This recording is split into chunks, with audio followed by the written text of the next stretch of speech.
प्रणमामि सदा शिवलिङ्गं देवमुनिप्रररार्चितलिङ्गं रामदहनकरुणाकरलिङ्गं रावणदर्पविनाशकलिङ्गं तत्प्रणमामि सदा शिवलिङ्गं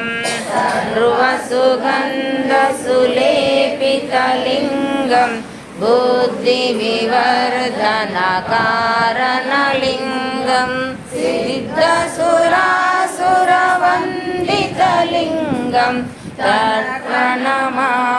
सदा शिवलिङ्गं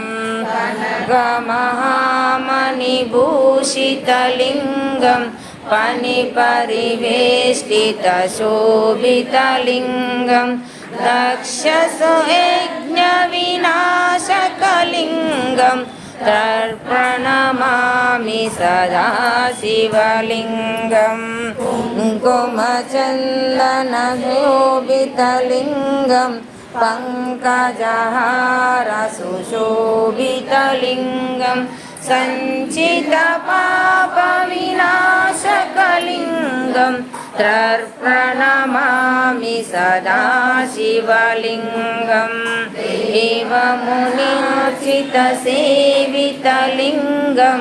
भावे भक्तिगरेव च लिङ्गं दिनकरकोटिप्रभाकरलिङ्गं तत्प्रणमामि सदा शिवलिङ्गम्